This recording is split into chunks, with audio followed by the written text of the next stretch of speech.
I'd like to welcome everybody to our regular council meeting for May 11th, 2015. And right off the bat, we have a special task to do. I have to swear in our new royalty. So I'll come around the front and I'll try to stay out of the way so the parents that like to take pictures can do so. So if the young ladies will come up, and I'll give you some sheets to read and we'll do the swearing in.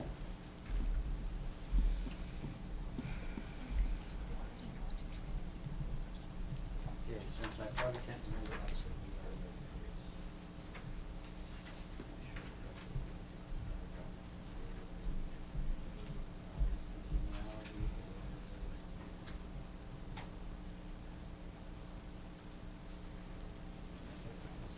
Pretty exciting, isn't it? Okay.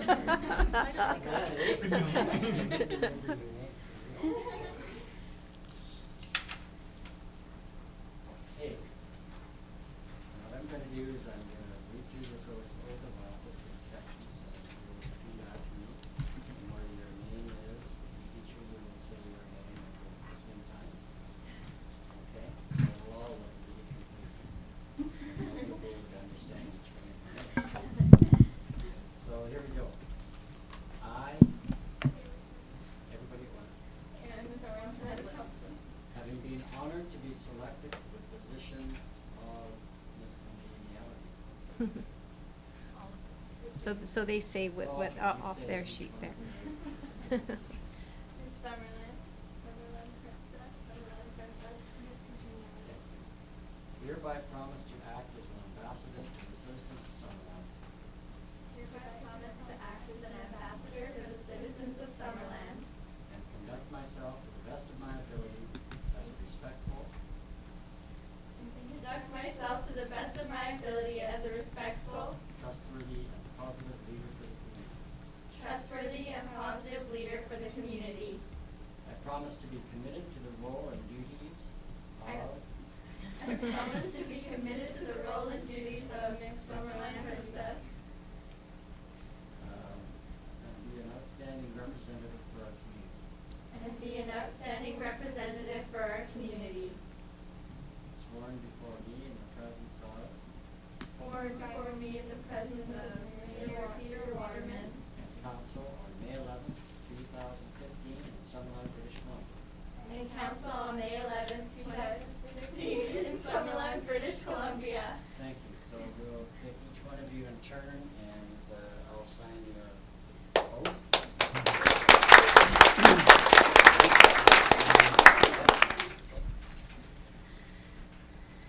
Oh, you can still read your signature.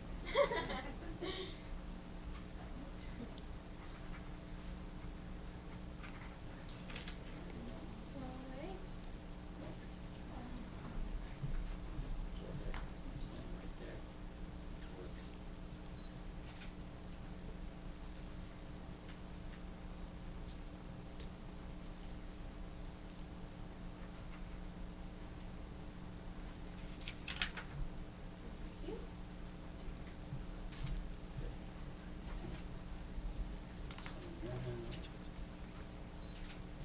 It's interesting to note that everybody's signatures are legible. With a reasonable amount of time, that'll change. There we go. There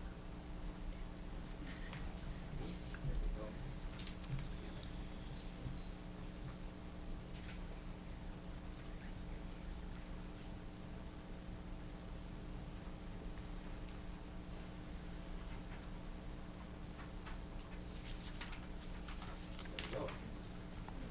Congratulations. Congratulations, ladies. And was that the final then?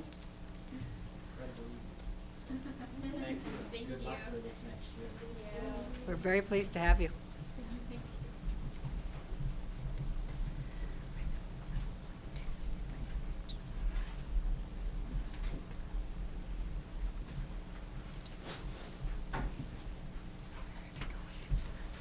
Thank you, ladies and parents. So we'll proceed with the adoption of the minutes from the April 27th, please. Could I have are there any errors and omissions of the last minutes? Nothing? Okay, can I have a motion, please?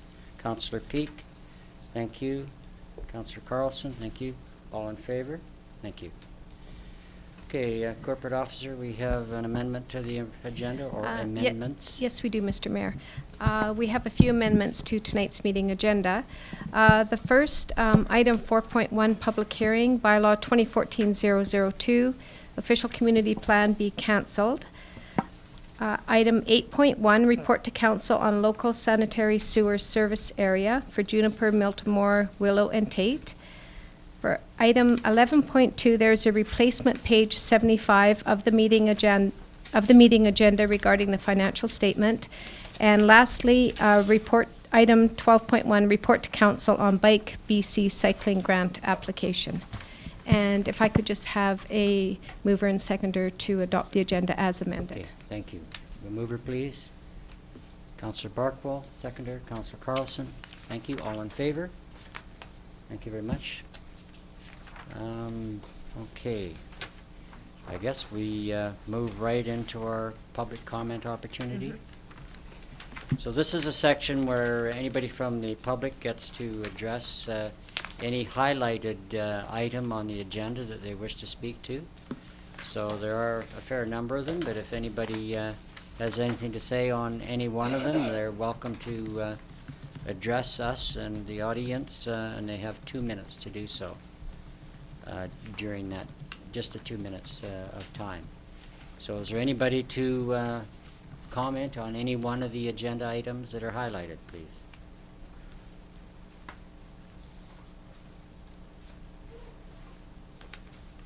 For a second time, any comments?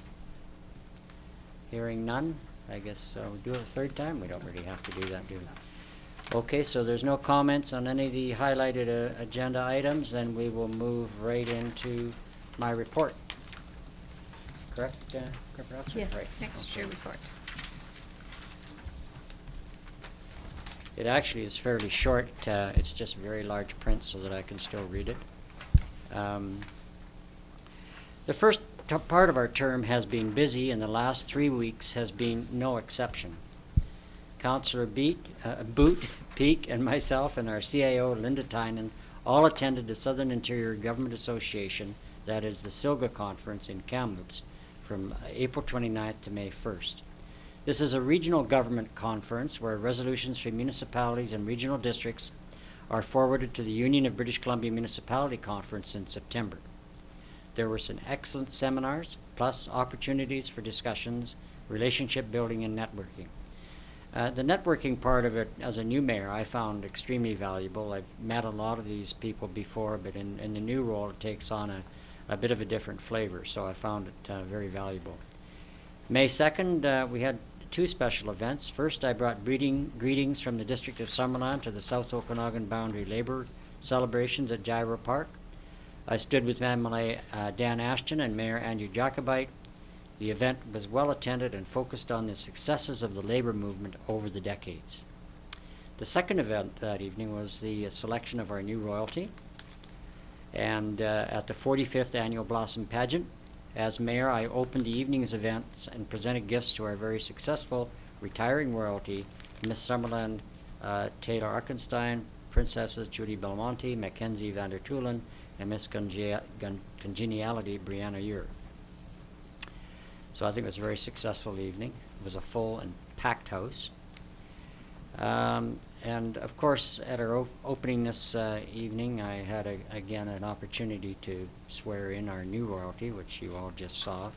And as I said before, I wish you every success in your activities over the new year, the coming year, as you represent Summerland. I also attended the Okanagan Basin Water Board monthly meeting on the 5th. Discussions revolved around our snowpack, which for our area runs around 76% of normal, but some areas, such as the island, are running at 15% of normal. That's getting pretty dramatically low, of course. In addition, we discussed the need for border inspection at all border crossings to keep on the watch for the very destructive and invasive quagga and zebra mussels. These invasive species will cause millions of dollars worth of damage to water-based infrastructure. I would urge the provincial government to protect British Columbia with a much more serious commitment to this potentially extremely damaging invasion. Other events that I and councillors attended were the annual Health and Safety Breakfast at Public Works. All I can say to staff is please continue to work safely. In addition, I attended the regular RDOS board meeting with Councillor Boot, and on Saturday the 9th, I attended the final event for NeighborLink at Summerland Seniors Village, and kudos to this tremendous organization and their work at making life better for Summerland citizens. And lastly, I looked in on our emergency services Saturday morning workshop. Watching the effort, I came away feeling pleased with our abilities and capacity to deal with emergency situations. Congratulations are due to our fire chief, our ESS coordinator, John Topham, his volunteers, and all the residents that gave of their time to make this event a success. And I tell you, I think most of them were from Baptist Church, and they were, their acting skills were superlative. Because I came into the building, and there was one lady I knew from the congregation, and I could hear from the tone of her voice that she was quite distraught. And I just went over to see what the problem was. It suddenly tweaked that she was putting on a performance for the demonstration that they were going through. So it was very impressive. They did a wonderful job, and they had a whole morning at it. So anyway, that's my report. Thank you. CAO. I'm hoping over the next short while to have a comprehensive written report for council, each council CAO reports, but I'll just speak of a couple of things. Staff has met a few times with the proposed Sunday market, and we've met with Todd from True Grain, representatives from the Rotary, and Sean from Home Hardware. It will be coming back to council on May 25th.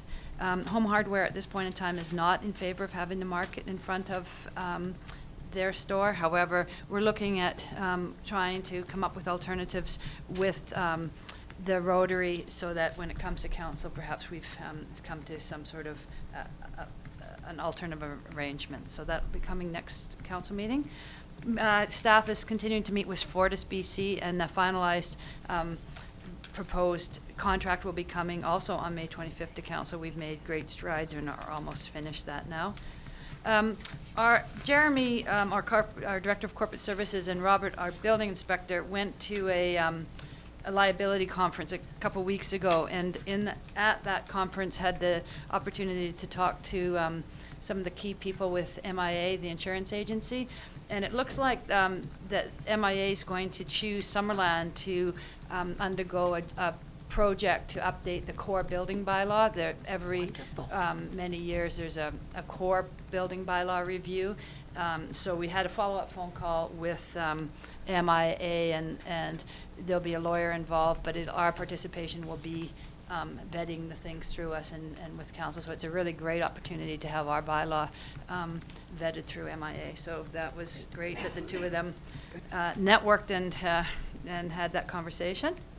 Together with Ian, I met with Jai at Electromotion as he was being interviewed regarding some potential grant funding he has for his alternative energy project. So that we were there to show the district support of the project.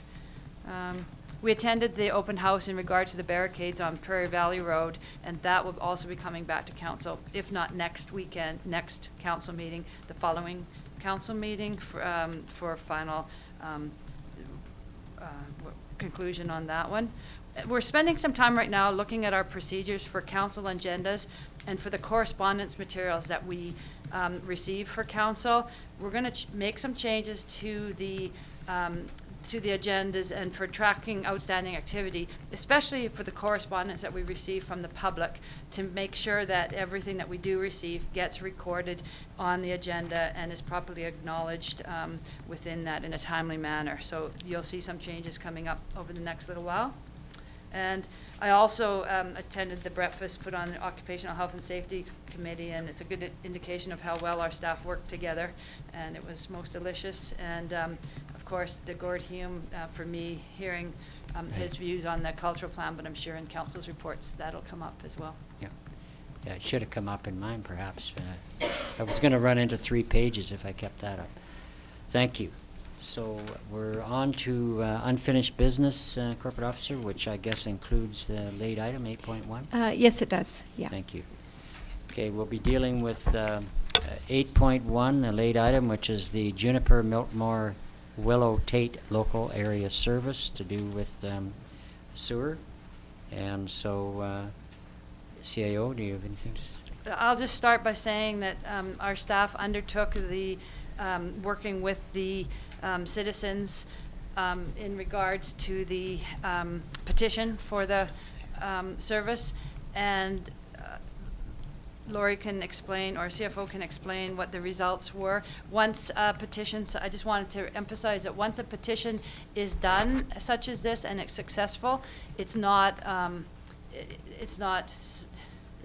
mandatory action. So although council needs to pass a bylaw, the readings of a bylaw today, the legislation is such that as soon as it is a successful petition, it needs to be done. Adopted. But there's I think more that to was a this one. hint, guys. Just like being on the school board. Yeah. Yeah. Thank you, Mr. Mayor. The map that the map that's up on the screen shows the service area that is going to be created by the bylaw that's before you tonight. And just a sort of a referencing is it's just off the highway directly behind the Summerland Motel, for those of you who aren't familiar with that area. There are 25 properties in the service area, and the citizens initiated a petition process to have sewer services extended to this area. And the petition was successful, with 13 out of 25 properties responding favorably, or saying they were in favor of receiving that sewer service. And the residents of this area, the property owners of this area, will fully pay for the extension of the sewer services. So the estimated cost of, we have a design that's been completed, and the estimated cost of the construction of the works and the connection to the services is $660,000. And in addition to that, there is a $40,000 charge for existing capacity in the sewer mains, lift stations, and the wastewater treatment plant. So that brings the total for the project to $700,000. And the source of funds for this project will be borrowing from the Municipal Finance Authority. So it's anticipated that the constructions of the works will proceed fairly quickly. A tender will be issued following the successful adoption of the bylaw to create the area. And residents will have the opportunity to hook into the sewer service later this year. There are several homes in this area where their on-site sewer services failed, and so they're quite anxious to have that opportunity. So the $700,000 that's estimated as the cost for this project, should the cost come in lower than that, the borrowing will be less. And again, as I stated, the citizens are paying the full cost of that. It will be covered through a local service area, a local service tax, a parcel tax on each of the properties in that area. So they all pay equally. The tax is $1,606 on an annual basis for 20 years for each of the properties based on that $700,000. Or they have the opportunity to pay the $28,000 value up front if they so choose, and not have that tax every year for 20 years. So the petition is attached, or the certification of the petition is attached as a schedule to the bylaw, as well as the map. And the borrowing, as I mentioned, is from the Municipal Finance Authority. The current rate is 2.2%. So when we go to do that borrowing, potentially in the fall issue, the rate could be that, it could be more, it could be less. Interest rates aren't changing very much right now. And as with all borrowing from the MFA, we get a guaranteed rate for 10 years, and it's reset every 5 years after that.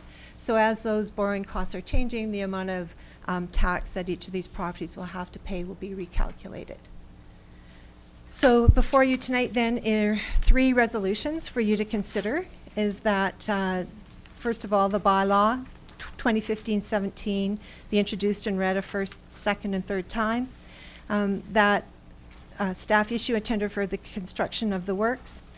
And an important area to those folks, or important resolution to the folks who are in this area where they have on-site sewer services, on-site sewer systems that are working and functional. The bylaw that covers the sewer utility is got a clause in it. The sanitary sewer system regulation bylaw has a clause that regulates when properties must connect into the sewer service. And it states that when the service is available, properties should be connecting. It doesn't state that that must happen immediately.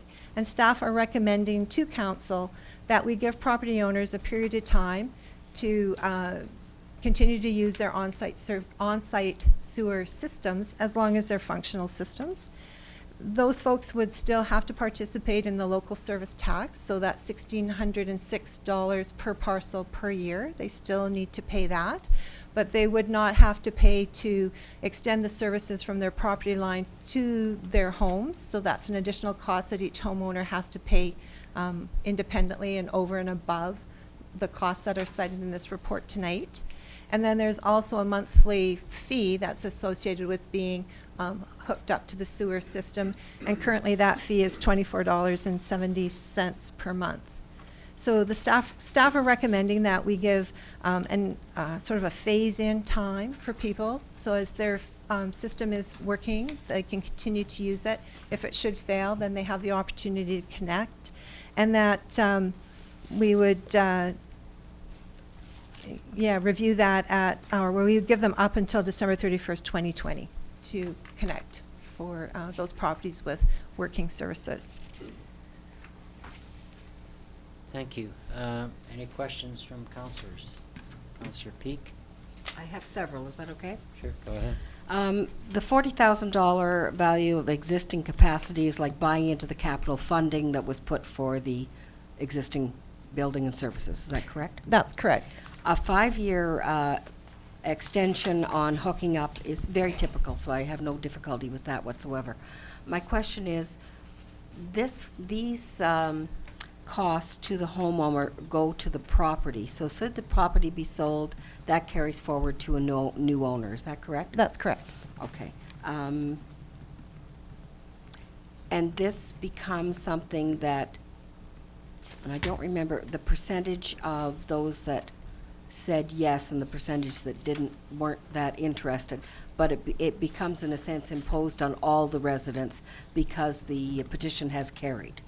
That's correct as well. So everyone within the area, as defined on the map, is subject to the taxation that we were speaking of, the $1,606 per year, even if you were a no vote. Right. Yes. Which should be noted, sir, that we have received one piece of correspondence, and it didn't make it here tonight, that of some, the 49% that's unhappy, one particular one has written in, which did prompt us to look at this potential for phasing, recommendation for phasing in. Very sensible. Thank you very much for letting me know about that. Now I forget my other point because it sort of came quickly. I'll leave it. I can talk to you after. Thank you very kindly. Councillor Carlson. We'll come back to you, Councillor Peak. How would the fees required for buy-in change if one of those lots or more of them were to be subdivided and require more hookups in the future? So the parcel tax, once it's established at the $1,606, then is for the 25 properties. If we have more properties that we're going to collect the funding from, we would reduce the amount of that tax in those future years. So if we change our divider to, say, 30 properties, we would then know what our borrowing costs are for that year and divide it by 30 properties instead of dividing it by 25 properties. Okay, thank you. Councillor Holmes. Would you be able to tell me how the area was established? Why is there, for servicing, why is there one property on Johnson Street and not any of the others, for example? This was a initiative from the neighborhood, so the neighborhood determined the area. Okay.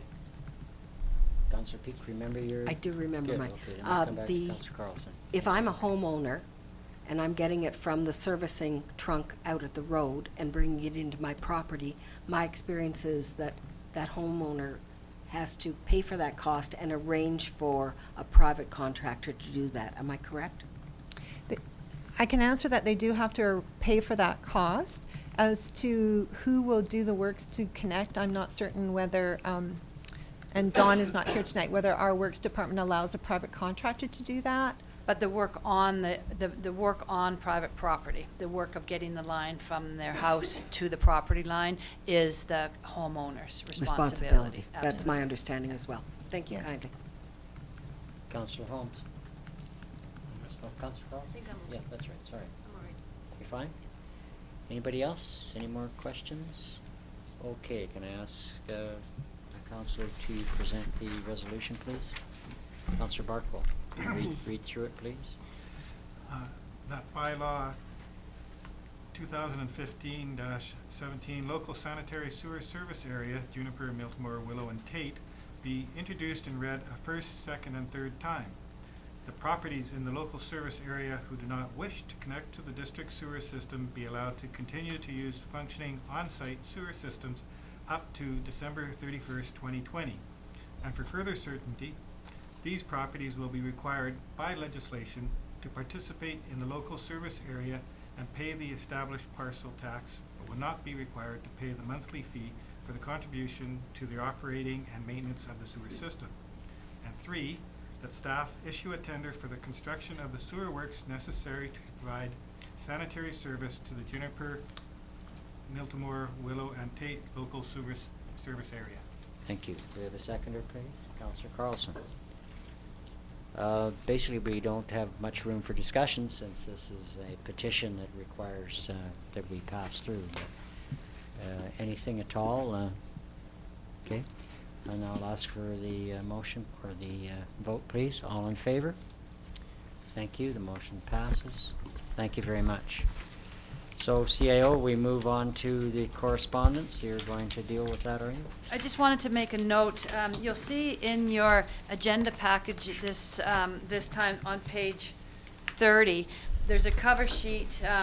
And as I said, we're trying to change how we're doing correspondence. So this week we kind of got a part of it in because some of the correspondence wasn't actually coming to the agendas. They were being emailed out as we received them, and they really need to be on here. But you'll see on the cover sheet, the intent on this each council meeting will be that this will be probably a fairly lengthy section, and action will say what will happen if you when you pass a resolution just to receive it for information. So, for example, the reason I want to bring it to attention is that number 1, where it says administration letter from Kettle Valley Steam Railway, it says receive for information, and that should actually say that it's referred back to staff.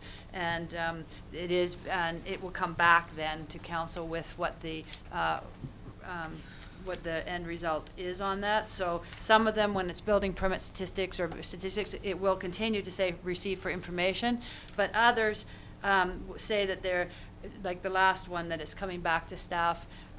That's depending on the timing. If we get correspondence and we want you to know about, or council to know, because there's a council meeting coming up, but there's not a time to do the report yet, we'll put that it's referred to staff, and then it'll come back to council with the results. So this will become more lengthier. If there's any items in correspondence that you want pulled out before you pass one motion to accept it all, because it either needs a different action or some more discussion, that would, when the mayor introduces the item, the correspondence item, you would ask to have that pulled. Okay, so the process now is to look at each one? The and- process now would be to pass if you've read them already, and Yes. it would just be to pass a resolution to accept the items for information. Okay, You don't need to put. each one, okay, thank you. Can I have any questions, Councillor? Not a Cook? question, I was going Okay. to move the motion. Okay, take the motion, please, thank you. Yes. That I would like to make a motion that the following items of correspondence and interest have been received since the last meeting and are thereby received by council on this date. Thank you. Seconder, please. Councillor Trainer, thank you. I think we can move ahead. We've had an explanation. All in favor? Thank you. Motion's passed and the items are received. I appreciate the fact that we're going to have a tracking mechanism. It will make a difference to council. I think this is, you know, a good route to go, and it'll certainly keep track of items from the public, and we'll deal with them in the future as the resolution of them as it's required, correct? Right. Correct. So it doesn't get lost in the morass of government detail. Okay, we'll move forward to Section 10, Development Services Department Reports, and our planner, and item 10.1, Temporary Use Permit for 9114 Hoofbeat Street. Page And- 62. Pardon me? Page 62. Yeah, page 62. And has the public got any comment on this particular section before we get into comment from the planner? Would you rather I do that after you've dealt with the, Either or is fine. perhaps we can have your information first, and then perhaps the public may want to comment after they've heard from you? Thank you, Mr. Mayor. The property is located adjacent to Highway 97 and Hoofbeat Street. It's approximately a 7-acre parcel. It is zoned, or designated as agriculture in our official community plan. It is zoned agriculture small acreage, and it is also located within the agricultural land reserve. The owners are wishing to construct a agritourism operation with 10 recreational vehicle sites, as well as a combination of orchard, horse paddocks, as well, and the RV camping sites. Agritourism uses are permitted within the agricultural land reserve, subject to some rules, provincial rules, which limit agritourism to a maximum of 10 spaces. All or part of the parcel must be classified as a farm, and the total area of agritourism must not exceed 5% of the parcel area, and it must be seasonal. And in our zoning bylaw, all the A1 and A2 zone parcels in Summerland are designated for as a temporary use permit area, so that owners of these lands can apply for a temporary use permit following the guidelines in the zoning and the agricultural land reserve regulations. So in this particular case, they're wanting to do, as I mentioned, a combination of orchard, horse boarding, and RV rentals. And the application has been circulated to the Advisory Planning Commission, which supported the application as presented. Thank you. Do you have any comments or information from the public, please? It should be noted that the application's it was also circulated to the neighbors as per Okay. legislation, and there was nothing received. Okay, thank you. So at this point, any questions of our planner from council, please? Councillor Peak. The entranceway is coming off of Hoofbeat, am I correct? Yes. And which area is considered the front yard area on this lot? The front yard would be Highway 97. Okay. And accessory buildings, could there be a roofed area that would provide some picnic tables consolidated for the RV visitors to use? And would that be a building permit? If they wanted to construct one, it is possible, as long as it doesn't exceed the requirement, the regulations. 5%. And they would need a building permit, yes. All right. And the other question I have is, there's a renewal, and the renewal has to be requested prior to the renewal date? That's correct. And why is there only one renewal allowed?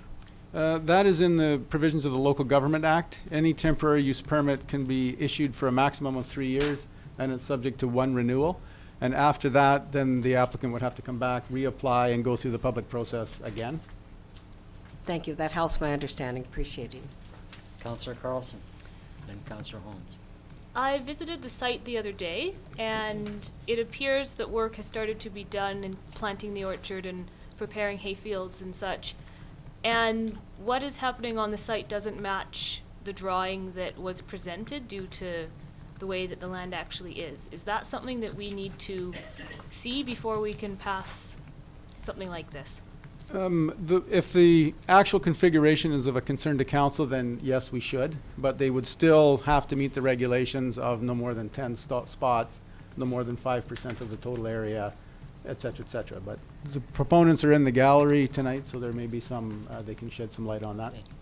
Councillor Carlson, continue. The point on no more than 10 spots, can you confirm that in the ALC Act, it's 10 hookups for RVs total, not personal and recreational use? So on site, I understand there's already 3 hookups. Is it possible that they could put 10 more or simply 7 more maximum? The agritourism, Mr. Mayor, the agritourism component can only be 10. So whether one is allowed for a personal vehicle or not, I'm not certain. We'd have to check that, but the business part, the agritourism part for sure is limited to 10. Thank you. Okay, Councillor Holmes and Councillor Barkwell. And these drawings do meet the 5% accommodation, Yes, they do. right? And the 10 parcels, the 10 spaces, do they specify what size they can be? Or? There is no specification, Mr. Mayor, in the regulations. As long as it meets the 5%, no more than 5% maximum, there is no talk of size. Councillor Barkwell. Yeah, so the 5% limit is including access areas, correct? I'm not certain. I would have to check. I looked it up in the agricultural land thing, and that's the way it was written there. And so my concern is that the area that is used for camping and access on this plan looks to be a lot more than 5%.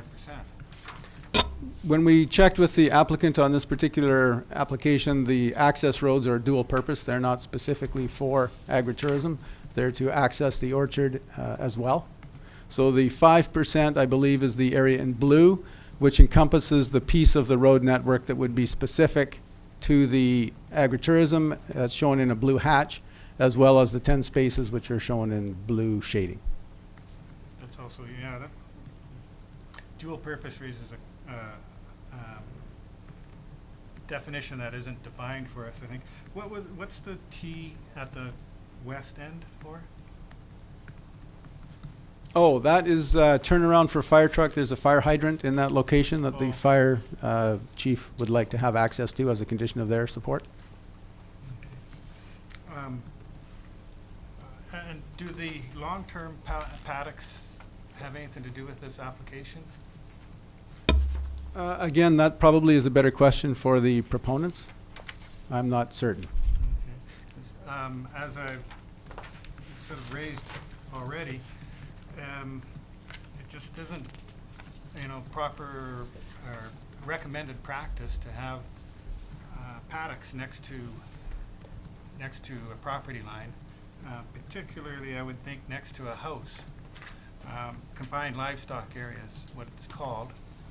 And I just am quite uncomfortable approving something that could potentially result in problems. It's like buffer areas for agriculture versus subdivision. And I know that at the Farm Industry Review Board, who has the job of defining what is not normal farm practice, was to look at this, they would probably say no.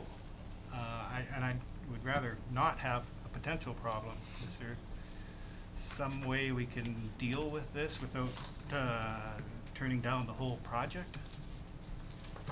Well, council can certainly put any conditions that they feel warranted onto a temporary use permit. There are quite a number of them already in our zoning bylaw, and council certainly could add extra if they feel that it's warranted. Okay, any other questions? It sounds to me like we've got some questions from council about this, and perhaps Councillor Carlson, would you like to bring a motion to us, please? Sure.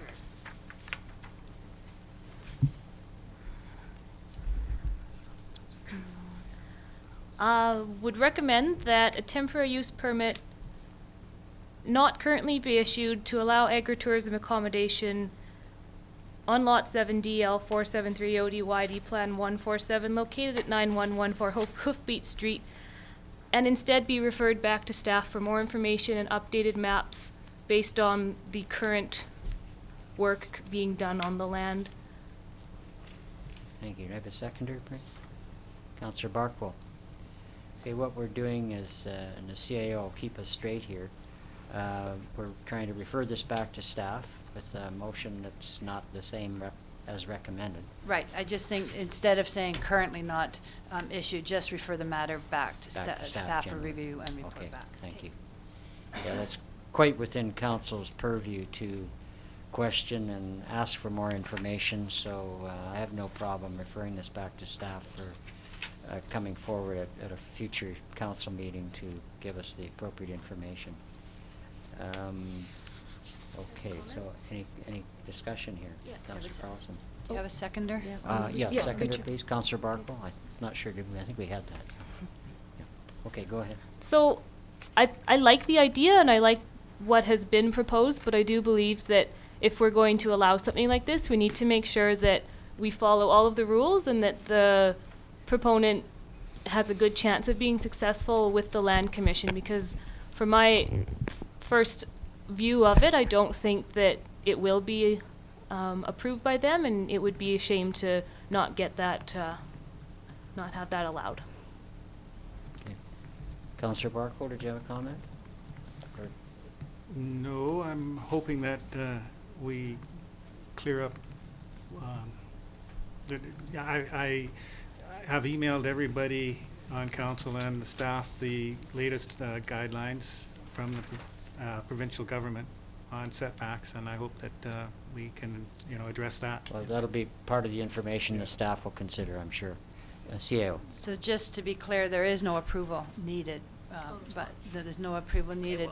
And the issue to do with the bylaws, the guide that Councillor Barkwell was talking about is a recommended practice, which clearly our bylaw doesn't incorporate, but we don't have those conditions in our bylaw right now. So it's, the provincial government often does recommended bylaws for best practices, and I see.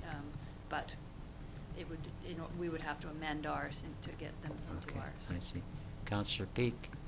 Yeah, I'm a little confused because my understanding is that this primarily did conform to what we would normally request. And if we wanted to impose another condition, then that to me would be practicable. When it doesn't have to go on to the commission to have approval, and these are the other things that are referred to by Councillor Barkwell are provincial recommendations, I don't see the reason why we would postpone this. We could have the discussion about what we wanted to see in the conditions that would then make us comfortable on what we currently require within our bylaws. Because I'd like to say that this is an opportunity for the community to have an option for RVing public who have horses. I see that as a good thing, and I see the fact that this is located on the highway corridor as a practical way of incorporating some of that agritourism in our area, which to me is a good economy booster and helps the owners of the property and the viability of their particular property. You know, I see your point, Councillor Peak. I think the question here is not so much whether we approve or not approve, because I think Councillor Carlson indicated that she would be in favor of this moving ahead, but we just don't have enough information at this point, and she was in her motion requesting that this issue go back to staff and provide more information for our consideration, as several councillors indicated they felt they did not have enough information. Councillor Holmes. Yeah, I'm a bit confused too, and I would like to have a better idea of what further information we're asking staff to acquire. Okay, Yeah, okay. Councillor Carlson first. Well, I think it's quite important that if we're going to be allowing something like this, we have a proper blueprint of what is proposed, because that's not what's proposed anymore. It's changed in terms of where the actual RV sites are and where the orchard has already been planted. and there is a hayfield at the bottom instead of an orchard, for example. And so I think that we could allow this to go ahead and just, let it happen, but it would be in our best interest to make sure that it's done in a way that isn't, that's not what they're doing. And that's my concern, is that I want to be able to see what it is they're doing before we allow it to go ahead. And perhaps we can get a mapped area of what the 5% actually is based on the proposal that does come forward or that we asked for. And I also think that we should only be allowing 7 more RV hookups on the site. Is it possible to speak with the proponent? Councillor Barco, perhaps. I raised the issue of access. Mr. McIntosh wasn't entirely sure. Perhaps we could get more information as to what has been permitted in other places too, as shared access roads. How do they figure into the equation of the 5%? You could almost call every road shared and not have any access towards the 5%. It's I'm willing to go along with whatever the accepted practice is or the recommendation from the ALC, who have laid down the specifications. So maybe some clarification from that would be in order. Councillor Traynor, did you have a question? Councillor Carlson. Last night or this morning I sent a message to Martin Collins of the ALC to inquire as to whether or not having 3 personal hookups, which would also be used seasonally, and an additional 10 hookups would be something like, is that allowed under the regulation? And his response was that is very unlikely that the Land Commission would allow for the additional 3 hookups to be included as part of such a operation. So I think that that's important to recognize, and I don't want to be the one that says no, you can't do that, because I think parts of what we're talking about make sense, but I do think we need to stick with the rules, and the rules are 10, and there's already 3. So if we want to look at a different plan as it stands, that's fine. If we want to adjust this and say you can only put 7 more hookups, then maybe that's an option, but I don't know. Quite frankly, I don't think it's up to us at this moment to make those adjustments and various adaptations. I'd really rather a report with clarity come back from staff. So I would actually ask that we proceed and take a vote on this, please, to refer it back to staff. So, all in favor? Thank you. So I think we have a majority. Yes, we do. Right? So it's 5-2. The motion carries. Thank you.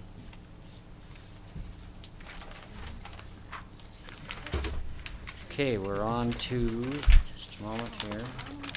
Guess the next one for our Planning and Development Service Department is 10.2. And Mr. Planner, would you like to go ahead? Yes, thank you, Mr. Mayor. This is an application to essentially renew a development variance permit that has been allowed to expire. The property is located at, where's my address here, 14806 Biagioni Avenue. It's a 1/3 of an acre site zoned institutional and as administrative on our official community plan. And the property was rezoned a while ago to allow for a place of worship to be constructed on the property. Our zoning bylaw requires, or our subdivision and development bylaw requires, that a property that's zoned institutional be serviced with sanitary sewer. And in this particular case, the sewer is across the highway 97 from the site. And so back when the zoning was done, there was an accompanying development variance permit to waive the requirement for connecting that parcel to the sanitary sewer. So that variance permit was issued, the property was rezoned, and there has been no construction take place to date on the parcel. And development variance permits have a 24-month expiry period, so if you don't act on the permit within the 24 months, they expire. That is the case here, so the applicants are back requesting another development variance permit so they can continue with the project. Thank you. Questions of the planner, please. Councillor Carlson. This getting the sewer out there requires going under the highway, or has the number been looked at if we went from the police station the other direction without going over the Still highway. over the highway. My understanding is the cheapest way to get there would be crossing the highway in this location. Okay, thanks. Okay. I think, I was present when this was passed, and if I remember correctly, part of the rationale for granting the variance was the fact that it was not a constant heavy use. You're looking at a congregation meeting once a week in larger numbers, and possibly for individual meetings or whatever during the week, but nothing in the way of heavy use pattern. So I think that was the rationale, if I'm not mistaken, Mr. Planner. That's correct. Yeah, thank you. So that was why it was granted, and I don't think anything has changed with respect to the use pattern that would be anticipated by the congregation. So I, for one, will be viewing this in a positive light. So any further questions of anybody? Okay. Can I have a resolution, please, from somebody? Excuse me, Mr. Councillor Holmes? Mr. Mayor, Yes. Did you ask the public if there was? Oh, no, I Yeah. didn't. I'm sorry. I guess that on a different page. Is there any comment from the public at this point, please, before we move ahead?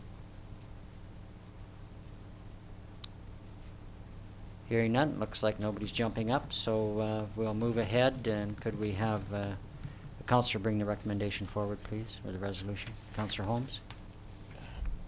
I move that a development variance permit to vary Section 2, Table C 2.2 type and extent of servicing of the subdivisions and development servicing bylaws to waive the requirement for the connection to the District of Summerland sanitary sewer system as a condition of building permit for Lot 3, Block 2, DL 473 ODYD, Plan 1005, located at 14806 Bagioni Avenue.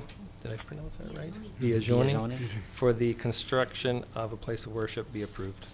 The seconder, please. Councillor Peak, thank you.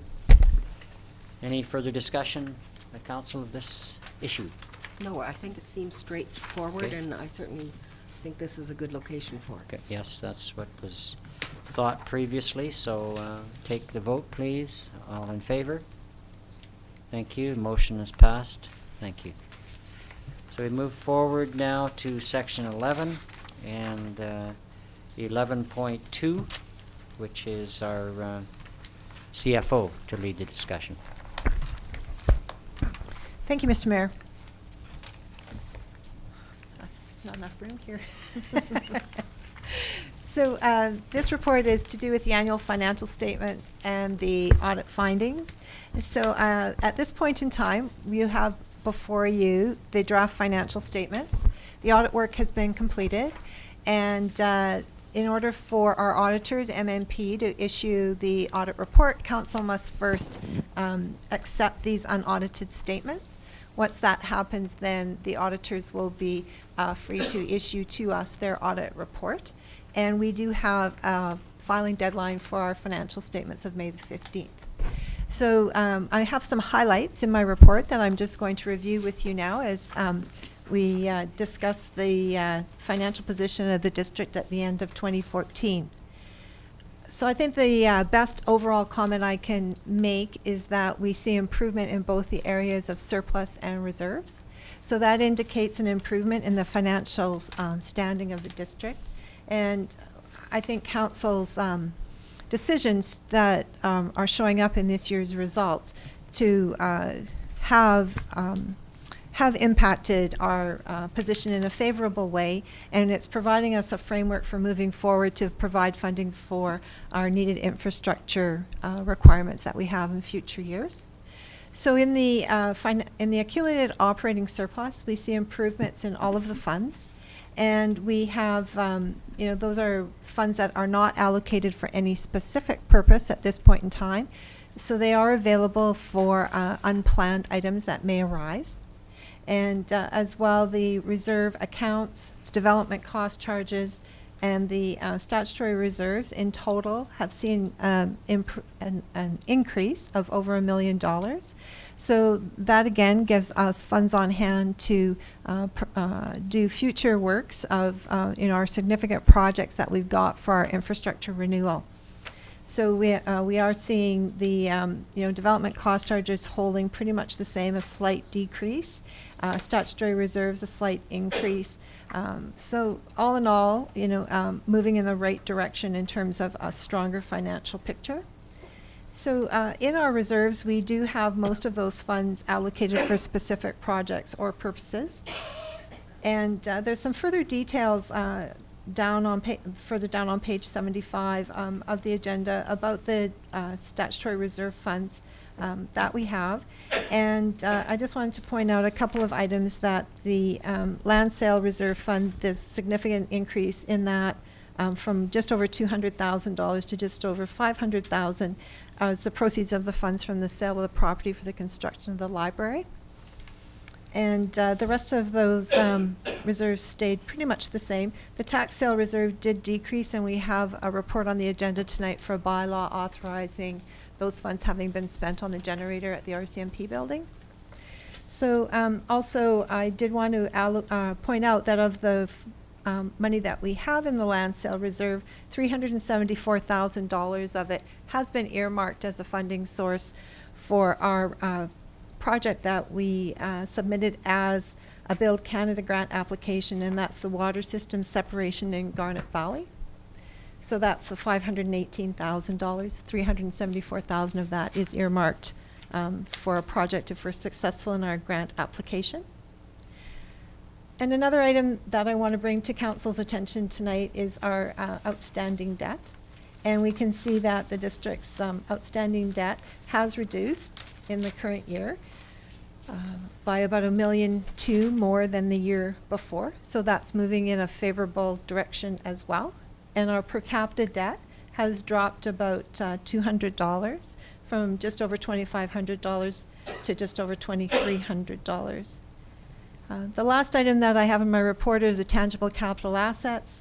Just commenting on a increase that we did have capital asset acquisitions in the current year of $1.5 million.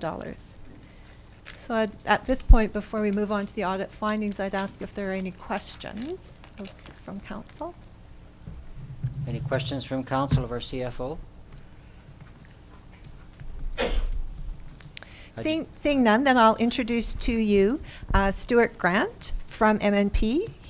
Stuart led the audit that was conducted here at the district, and Stuart is going to review with council the audit findings. Thank you. Welcome, Stuart. Thank you very much. Hello, Mayor and Council. If you look through the audit, the package you have there, I'll start referencing items that are identified on page 108. So our audit this year was carried out in accordance with Canadian generally accepted auditing standards. Our audit focused on the understanding of controls that you guys utilize within your systems to the extent necessary to identify overall financial statement specific risks. As well, we place reliance on these controls where we could throughout the extent of the audit. We use this to reduce the extent of testing of transactions and year-end balances. As well, our assessment of these controls was not enough to provide an opinion on the operating effectiveness of these controls throughout the year. During the course of our audit, we also assessed the accounting principles used as well as the significant estimates made by management. We evaluated the overall financial statement presentation, and we will have obtained written representations from management in order to confirm all of the oral representations given to us to reduce the possibility of any misunderstanding after the approval of the financial statements by council. Throughout our audit, we focused on a number of different areas of audit emphasis. Some of the areas that we focused were the financial statement presentation and disclosures, contingencies, lawsuits, and commitments. As well, we discuss and assess any potential for fraud or error. A more detailed description of the areas of audit emphasis can be found in Appendix B, which is on page 114 of your package. Moving forward, we conducted the audit using a final materiality of $360,000. This stayed the same from our planning level. It is lower compared to the prior year audit. The prior year audit used a materiality of $585,000. This is primarily a result of this being a first year audit with us. Furthermore, we did not encounter any difficulties throughout this audit. As well, there were no limitations placed on the scope or timing of our audit. We did not also identify any significant deficiencies in internal control or any suspected or identified fraud. We also did not identify any non-compliance with any laws or regulations. As well, throughout our audit, we assessed that you guys are able to continue as a going concern. That just means, based on our assessment, the district is able to operate into the foreseeable future. As well, throughout our audit, we identified and discussed significant management estimates. Just as a brief overview, some of those estimates consisted of the provision for legal contingencies. We did not identify any contingency required. As well, we went through amortization for the tangible capital assets. We found these to be amortized over an estimated useful life using the straight line method between 5 and 80 years, depending on the asset. As well, we assessed the landfill closure and post-closure liability. We reviewed the calculations as well as the reports provided by True Consulting, and we found no issues there. Moving forward, we'd also like to formally acknowledge and thank management. It was great working with your staff. You guys have a great staff. Everybody's well-versed in what they're doing, and everybody was really easy. They were really great to get along with. We also did not have any disagreements or any significant difficulties with the staff. We also did not identify any significant adjustments to management's financial statements. Moving forward, we also confirmed that we did remain independent throughout the course of the audit, and that we have issued an unmodified or clean opinion on these financial statements, which you will see on page 113 of your package. I'd like to just identify one paragraph in there. Keep in mind, this is one report that is contained within the financial statements that does belong to us. The rest of the financial statements are yours. So if you look there, down near the bottom, there's an opinion paragraph, which states that, in our opinion, these consolidated financial statements present fairly, in all material respects, the financial position of the district as at December 31st, 2014, and its financial performance and its cash flows for the year then ended in accordance with Canadian public sector accounting standards. Therefore, this is a clean, unmodified opinion, and pending approval will be dated May 11th, 2015. Moving forward, the final item that I would like to draw attention to in Appendix C on page 116 are the significant unadjusted differences. We did not identify any adjusted differences. So the unadjusted differences that we identified are simply credit and debit balances located in accounts receivable and accounts payable. These are strictly just a classification item. These essentially cancel each other out. The other items we identified which did affect revenue are the 2013 CARIP revenue, which was recorded in 2014, and a correction of 2013 amortization expense in 2014. There's no difference in the current year related to these items. These are items correcting a prior year identified difference, and they will have no lasting impact going forward. The total impact on earnings of these differences identified is $21,601. As you can see, with a materiality level of $360,000, this is clearly immaterial. And that is everything from our report. Are there any questions? From me, any questions from council of Stewart? Councillor Barkle. Can you explain for us a little bit more about your materiality level of 385,000? Like, if the bank didn't reconcile to the statements by $200,000, would you say that was immaterial? That depends. So anything that we identify as an error is something we bring forward with management. Management has the option to adjust it. Otherwise, it would go on those significant unadjusted differences. So therefore, it would be presented to you if that was identified as being an item on there, and that is something we could go back to and say that, you know, it would like to be adjusted or corrected. But given that it is under materiality, it is possible that it would go on there, but it would be identified. Does that answer your question? Thank you. Thank you. Any other questions? Councillor Peak.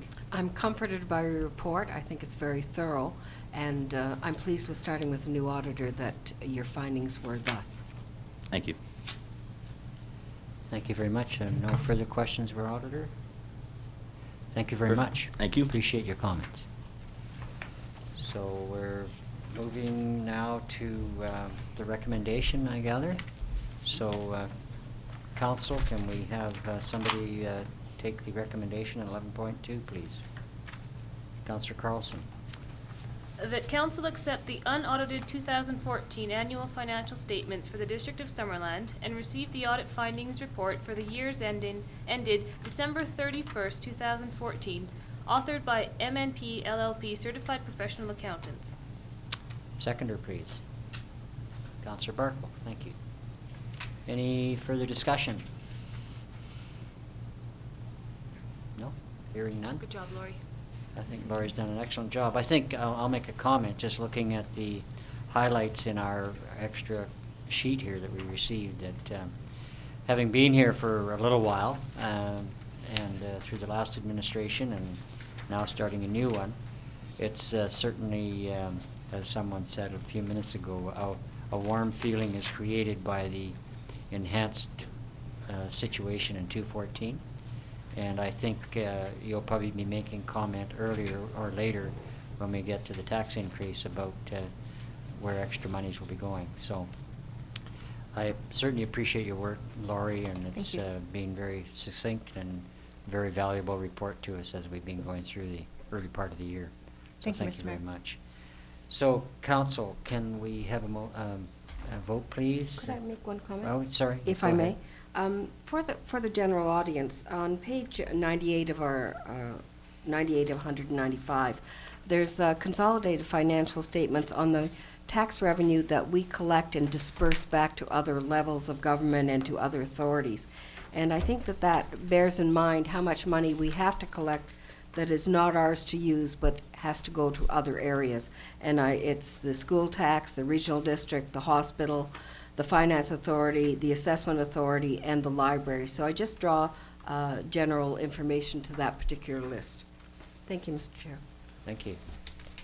Anybody else? Okay, all in favor, please? Thank you. Motion's passed. Thank you, Council.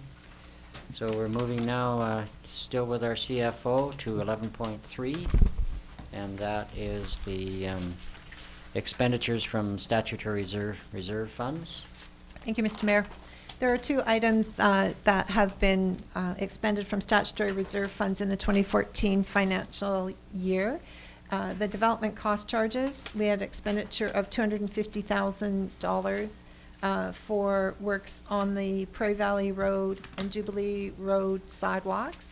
And there's a bylaw for consideration tonight by council to just, dot the i's and cross the t's on that allocation of funding for those projects. So through the budget process for 2014 and when the financial plan bylaw was adopted, the funding source from development cost charges for those works was identified.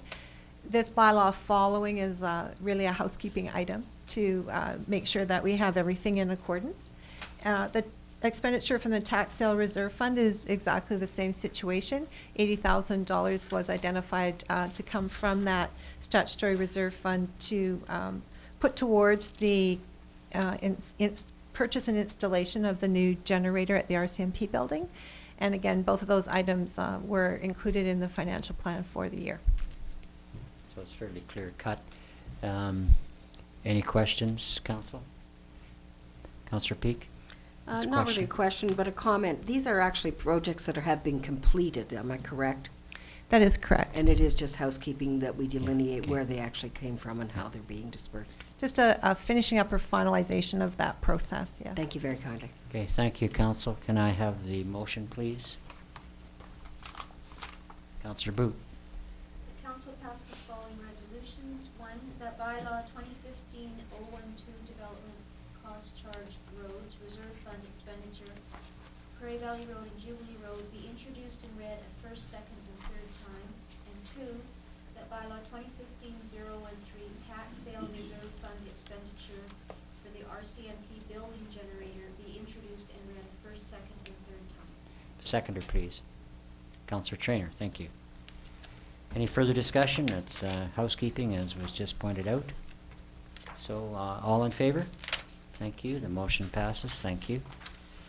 So we're continue with our CFO, 11.4. Thank you, Mr. And Mayor. that is our financial plan bylaw. Yes, before you tonight is a report about the changes in the financial plan and also the introduction of the bylaw for the 2015 to 2019 financial plan. That's a 5-year bylaw that is required by the community charter. It needs to be considered by council and adopted prior to the adoption of the tax rates bylaw. So following this information that you're going to review right now, we will move on to the tax rates bylaw. So the process that happens with the financial plan is that we started, early in the year, late last year, with a package coming to council at the end of December. Through the new year, we had 5 meetings devoted to the budget review, and at the end of February, there was a resolution passed by council approving the property tax increase and increases in both sewer and water rates, as well an electrical increase to match the FortisBC pass-through of an increase in the wholesale purchase of power from FortisBC. So those items remain in this financial plan, and they have not changed. There was to any material degree, there was a slight difference in the property tax non-market change, so the new growth number that we got from BC assessment, but under, just a small amount, a couple of $1,000s. So essentially this financial plan in terms of the revenue sources echoes what the resolution of council was at the end of February. But there were a few items that we received new information on, or that the results from 2014 indicated that a change to the budget was warranted. So I'm just going to walk through those changes at this point on the revenue side. So we had identified in our 2014 work that the budget for interest earnings, penalty and interest charges on property taxes needed to be increased by $45,000, and that is reflected in this plan. We also identified that $13,000 increase in property rental was required to reflect the rent we receive from the province for the space they use at the RCMP building. That's not additional rent revenue in the current year, but just to get the budget in sync with what was actually happening. MMBC, which is the recycling arm of the province, we had an amount included in the budget, and our actual fees that we're getting from that organization were more than we had anticipated. 2014 was the first year for that implementation of that program. So now in 2015, we have a better idea of how much funds we are actually going to receive from them, and we're going to increase the budget by $57,000 in this financial plan. We also had increase announced by the province in our small communities and traffic fine revenue sharing grants of $19,000, and that's been reflected in the plan. FortisBC also announced a second increase in the electric rates. So our wholesale power purchase from them is going up by another 2.2% July 1st. So the bylaw before you tonight includes a 1.65% increase in electricity to cover the district's additional costs on the purchase of power. So that really, and the other item of significance is that there is an increase in the transfer from the electric fund for $115,000 to provide a grant and aid to the Okanagan Regional Library. That was a decision by council early in our budget discussions that there would be a one-time assistance to the library, and it would be funded from the transfer from the electric fund. So on the expense side then, there has also been some items that required some adjustment from the state, the last discussion that we had at the end of February. So some things are just shifting within a program. So for instance, our interim CAO was a contract, not an employee, and so some adjustment of which line item in the budget an amount might appear. As well, we have identified a need for staffing, additional staffing for relief coverage when there's vacation or peak operation times to maintain the integrity of the service level for our citizens.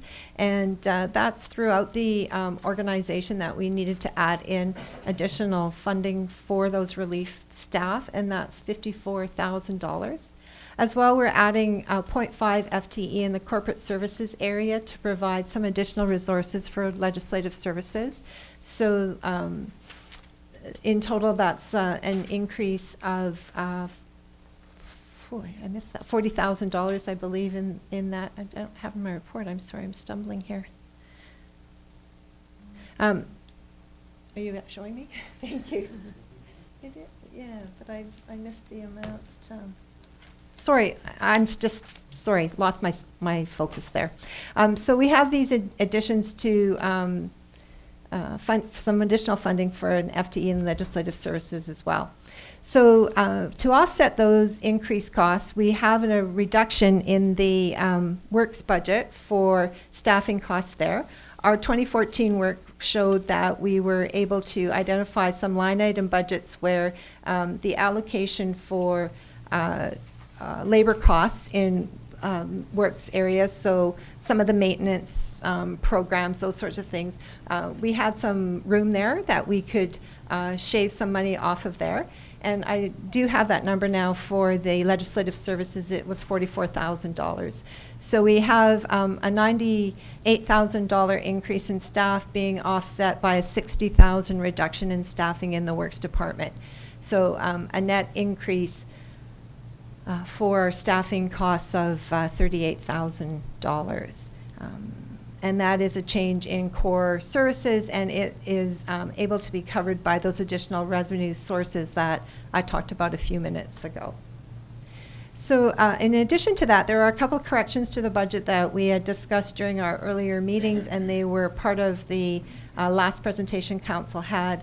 An increase in the sidewalk maintenance budget of $11,000 and the transit budget by $19,000. I have also added $50,000 into the financial plan for the landfill closure and post-closure costs. That additional money that we get from the MMBC recycling revenue is going to allow us to fund those costs with some additional money left to be transferred to reserve. So those are the core expenses, and we've talked about the operational revenues.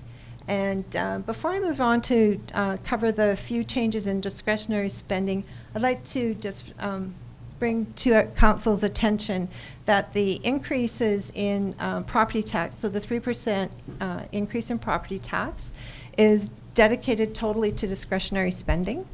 So the lists that were provided earlier in our budget discussions and are available on the website for projects in 2015 have 4 changes that have been included in the financial plan bylaw. And that is to add the wildfire fuel management for $40,000 funded from a grant opportunity. So the province has announced 2 intakes for this program. There'll be one ending at the end of May and one in the fall, and our fire chief indicated that the district will be applying to the fall intake. The Conkle Mountain Trail Improvements Project. So council had a presentation from the trail group. Mr. Seelman came and spoke, and the scope of the project now has been identified, and $30,000 will be added into this discretionary lists to provide the opportunity to improve that trailhead. A citizen survey, the cost of that's $15,000. Council had indicated that it's important to reach out and hear from our citizens how we're doing and what their expectations are. And we also have identified that there are 2 facilities, potentially the museum and the old library building, that may need some roof work done on them. So we have $20,000 being added into the budget in case we do need to do that work this year. So as well, attached to this report is a list of carry forward projects from past years. And the budget is, the 5-year financial plan is attached for council's consideration as well. So if there are any questions, I'll ask Mr. Mayor for you to send them my way now. Thank you. Any questions from Councillor Peak, please? If I go back to the revenue section, can you make it a little more clear for me, based on the 2014 results, the budget is increased by $45,000 for interest earnings and penalty and interest charges on property taxes? So the actual results for the last 2 years indicated that our budget didn't have an accurate amount in it for what our results were showing. So I don't have the number right in front of me, but say if we had $75,000 in the budget for that line item, we really should up it by $45,000 to be reflective of what our results for the last 2 fiscal years were showing us. So it's really our experience, and that's informing that we need to do it a little bit different. Yes, improve the budget so that there's less of a variance in the future years. Very good. The other question, if I may, Mr. Chair, the funding for the .5 full-time equivalent, that is in part due to the fact that we will have a retirement near the end of the year, and we're looking to working that through in terms of training and coming on board. Linda, would you like to speak to that? Yeah, that is likely the case. We're just working through that right now. Thank you very kindly. And if I may, the wildfire management, do we see a plan come forward from the fire department on this particular amount, or is that incorporated in their workings? There is a grant application process. I'm trying to recall if last year if Glenn brought a plan forward to council. I think he did to, maybe for information only, to inform which area in the district would be the work, where the work would be undertaken. So if you're familiar with this is where they go in and remove the dead undergrowth and the fuel that can cause a wildfire to spread quite quickly. Very good. And just, if I may, Mr. Chair, the other question, just after confirming my memory, the grant and aid to the library was in terms of the infrastructure on the road adjacent to where the library is. Yes, that's correct. The library asked that the district provide a grant to assist them in the funds that they were that they had to provide to the district to move some wiring underground on, is it on Kelly? On Wharton? On Wharton. Yeah. On Wharton Street. Okay. Yes. Thank you. I appreciate that clarification. Thank you very much, Mr. Mayor. Anybody else, any other questions? I just would like a CFO to have you just refine your comments a little bit on the staffing budgets and works where you reduced by 60,000. I think what I gathered from you earlier was that this was sort of a realization of a sort of refinements of looking at overtime and other aspects of allocations of staffing time that allowed you to bring the reality in line with money spent so that you actually ended up with savings. That's correct, Mr. Mayor. It isn't a reduction of staff. No, I realize that. Yeah, there No. haven't been any layoffs or any cutting of staff. What we have been able to determine from 2 years of results is that there were areas where labor budgets were not being used. So the work was not being done in those areas. And part of the puzzle is definitely that the work staff work in many, many different line items in the budget. And when the district there's two factors that complicate the analysis and the comparison. And one of them is when we have a vacancy in a position, it'll create an artificial underspending of the budget. So we're actually running shorthanded, and it's not that we don't expect to need that budget in a future year once we have a full complement of staff there and all the work being done. So we need to spend time to identify those and make sure that we're providing sufficient funding for the level of service that needs to be provided in that area.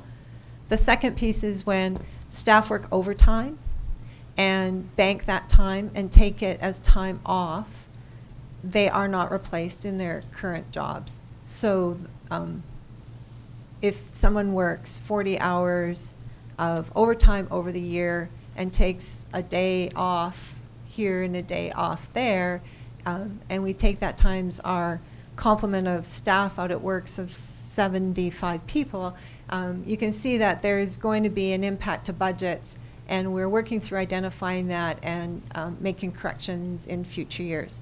So at this point in time, we have identified the reduction of the $50,000. And we are going to continue to do our analysis and refine that process and make further recommendations in our next round of budget discussions. Thank you. Yeah, I was just impressed with the fact that, a finer examination by yourself ended up producing what amounts to close to a 1% amount of money that can be redistributed. So That's thank you correct, very much yes. for that. Thank you. Now we Need the motion to come forward, please. Counselor Holmes? Move that the 5-year financial plan 2015 to 2019 by law number 2015-016 be introduced and read at first, second, and third time. Seconder, please. Counselor Trainer, thank you. Any further discussion? I think we've had a lot of satisfaction here. We're okay. Take the vote, please. All in favor? Thank you. Motion is passed. Thank you. So we're moving ahead to 11.5, the 215 property tax CFO. Thank you, Mr. Mayor. I think everybody's getting tired of hearing my voice. Oh, no, it's, as long as you're saying nice, warm, fuzzy, positive things, I'm really good with it. Quite a few reports. So the tax rates.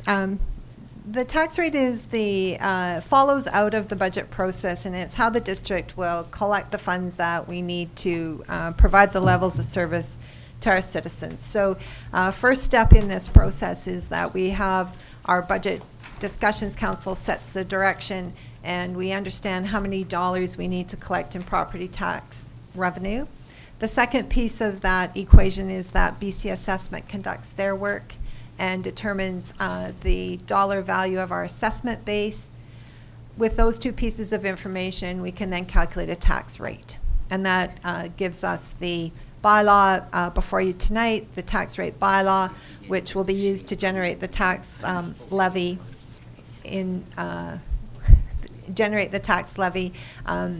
for the fiscal year 2015. So our requirement from the community charter is that council must adopt a bylaw before May 15th to set the tax rates for the year. Once that bylaw has been adopted, then we will start the generation of the tax notices, and our expectation is that we would have them out to our property owners by the end of May.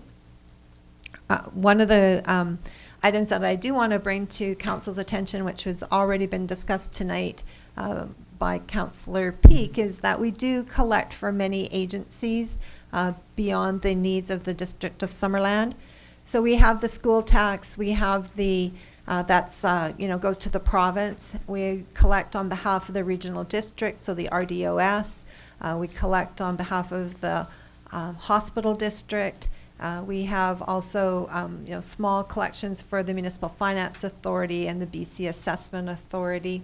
So when Councillor Peak brought your attention to that report where we have $16 million in tax collection in 2014, and the district keeps $9 million of that. So there is a lot of money that will go out on the tax notices that does not stay with the district. And it's a good point for us to bring forward to everybody's attention at this point in time.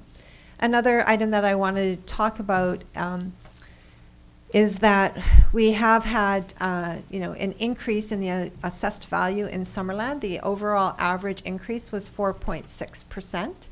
So our neighbors to the north enjoyed a bit higher increase.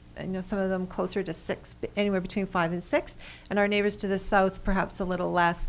I think we're seeing in the Oliver Osoyoos area the number is more in the 1 to 2% increase ranges, but the growth in Summerland, the total of 4.6%. Is made up of growth of 1.4%, so that's non-market change. That's actual increase in improvements or land. You can't increase land, so it's an increase in improvement values within the district. So new homes being built or new additions to businesses, those sorts of things. It could be. It doesn't have to be a new home. It could be adding a garage. It could be adding a deck. That's called non-market change. And the remainder of the increase, which was 3.2%, is due to the change in real estate values.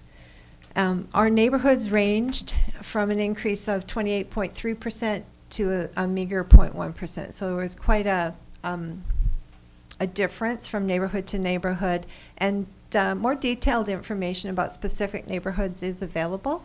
So if any member of council or for the general public would like more information about anything happening in their specific location, please feel free to contact the district, contact me. We will put some information on our website. So we certainly have from our colleagues at BC Assessment all of the information that we could ever want to access. So that's most certainly available to anyone who is interested. And the final piece of my report, I just wanted to comment that residential properties have 93% of the assessed value in the district and represent 84% of the property taxes levied.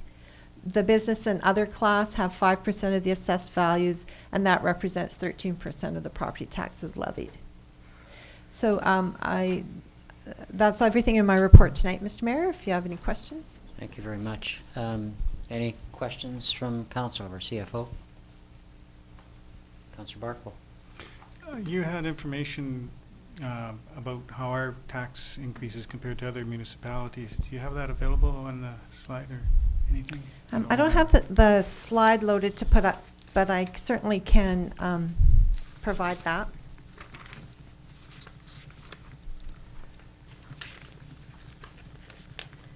The information about tax increases is I've been gathering from websites of other municipalities, and also as it's been in the press in the last week or two, as other local governments are setting their tax rates.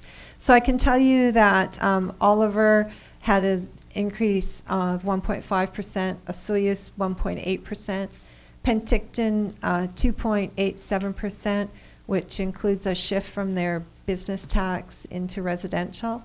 Here in Summerland, our proposed increase, or our increase, is 3%. Peachland has a 2% increase, and they also have a phasing in of their policing costs, so their total increase is in the neighborhood of 6%. West Kelowna, 2.4%, Kelowna, 3.2%, Lake Country, 3.1%, and Vernon, 3.4%. So you can see that Summerland falls definitely in the middle of the pack. And that information from my presentation at the committee meeting this morning will be posted to the website. Okay, yes, it was an excellent report, so if that whole report is on the website? Or It will be. It's not there yet, but Thank it will you. be. Yes. Any other questions? Councillor Trainer. This morning you reminded us of what a 3% increase actually looks like. I know a lot of times people see just the percent and it seems quite big, but you told us the exact amount this morning that translates to. Yes, so for, I'll find my slide here, just one moment, please. Depends, yeah. For a $350,000 home from 2014 that had that average increase, the assessed value would now be $362,000. And the property tax increase that they can expect is $32. Yes, that's the information you were asking. I had written down a number 200,000. Is that what a 3% tax rate would bring in? Oh, I'm sorry, additional revenue to the district? Yes. Yes. Sorry. That's what I was asking. $201,000. Okay. Yes. Thanks. Okay, no further questions? So can we have the resolution, please? Councillor Barkwell. Okay. That bylaw 2015 tax rates bylaw number 2015-014 be introduced and read a first, second, and third time. Thank you. Seconder, please. Councillor Trainer. Thank you. Any further discussion? We've had a good batch of information, so thank you very much. So, vote please, all in favor? Thank you. A good batch of information. Well, it was a good There's batch. almost more than you can take in.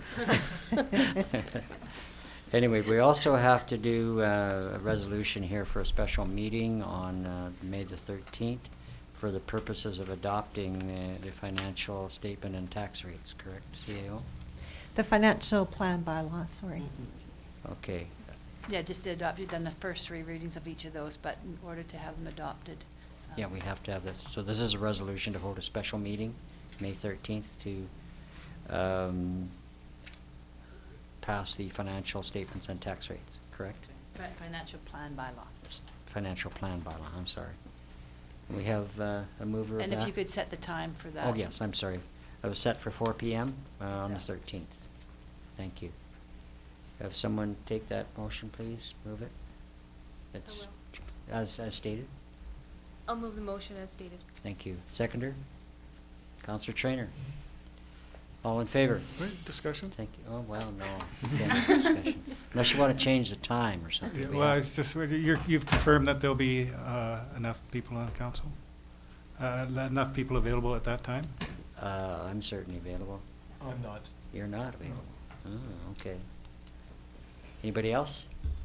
I'm not. You're not. What's the date? Wednesday. Wednesday.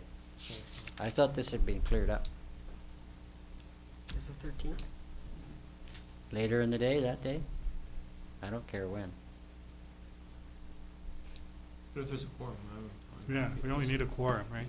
I could be there at 4 o'clock. I'm engaged later. Okay. I trust you guys. What you do. Boy, thank you. Okay, so we'll move and seconder, please. Did we get that? Yeah. Thank you, Councillor Peak. All in favor? Thank you. Motion passes. So now we're on to 11.6, update to the fees and charges bylaw. CFO, we get to hear from you again. Thank you, Mr. Mayor. The update to the fees and charges bylaw is to cover 3 items. There are 2 items that council has already considered, and the third we've spoken about tonight already. So the 1.65 electric rate increase effective July 1st, 2015, to cover the 2.2% increase from FortisBC that's being imposed on the district for the wholesale purchase of power is one of the items. The second one is the update of the bylaw to include a domestic water second service fee, which was directed by council. And the third one is to increase the fee at the Sandy dump, which was also directed by council. So the background and discussion on the water and the Sandy dump. So just to recall or bring it forward in council's memory a little bit, if you look on page, let's find the correct page in the agenda here. 135? Yeah, so on page 146 of the agenda package, it does list out in the domestic second water services the charges for the arable acreage in the 4 bands that were approved by council. And on the next page is the increase in the Sandy dump user fee to $10 per time that it's accessed, that waste is dumped there. And the electrical increase is lengthier in that it impacts almost all of the fees within Schedule A of the bylaw, which is earlier pages in that 138, 39, 40, 41.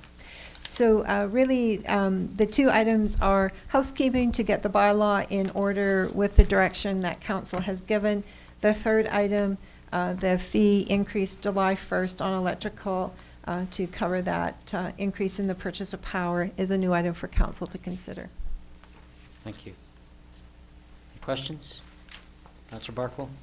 I note in the water fees that if you're allowed so much water, depending on your arable or the size of your lot, and that if it's a lot that's on the irrigation roll but has a house on it, then you just look at, if it's a 10-acre lot and that's 9.5 acres is on the irrigation roll, then you use the half a acre for this calculation of how much water you get before you sort of hit those penalty rates. Do I understand that correctly? So you're talking about domestic water? Domestic portion of Yes. the house. Use? Yeah, and the water rate fees here So and how that's. the irrigator water is not part of the domestic water rate use Right. calculation. Right. 2 separate meters, 2 separate calculations. So the one that is based on lot size Mhm. for domestic water use would not include any of the area that would be part of the irrigator water.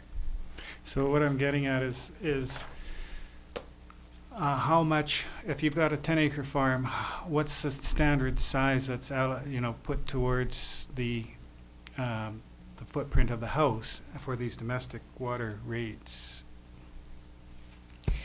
I'll have to research that and get back to you. I Mm. don't have that information with me And- tonight to look one up to Could- tell you what that is. It impacts both the, well, not yet the irrigation water, but it certainly will impact the domestic water rates and the allowances. I think if I can interject, the domestic water that's used in the surrounding area of the house is 70% of the lot area. 30% is allocated of the area is allocated to the actual domestic use within the house. So the 70% figure will change according to lot size, and it does change throughout the district from, say, 0.29 of an acre to 0.5 an acre or whatever. In that range, you will be assessed based on the actual arable amount on the 70% of the lot area. So I'm not sure, and there may be, more information, what was the actual size used in the case of an irrigated agricultural parcel, and how much was actually allocated to the house in terms of a size. That's But a question I can't answer tonight, but that I need to research. I do recognize that Yes. domestic lots, residential lots, those lots vary in size, and the amount of the house print for the domestic use is 30% of the total. Yes, that's correct, Mr. Yeah. Mayor. Okay, thank you. Okay, I guess, any other questions? Okay, we'll take the motion, please. Somebody bring that motion forward for 11.6. Councillor Peak. The bylaw 2015-015, electric fees and charges, Schedule A, water fees, charges, rates, and fines, Schedule B, sewer fees, charges, Schedule 0, pertaining to the amendment of fees and charges bylaw number 98-001 be introduced and read a first, second, and third time. Thank you. Seconder, please.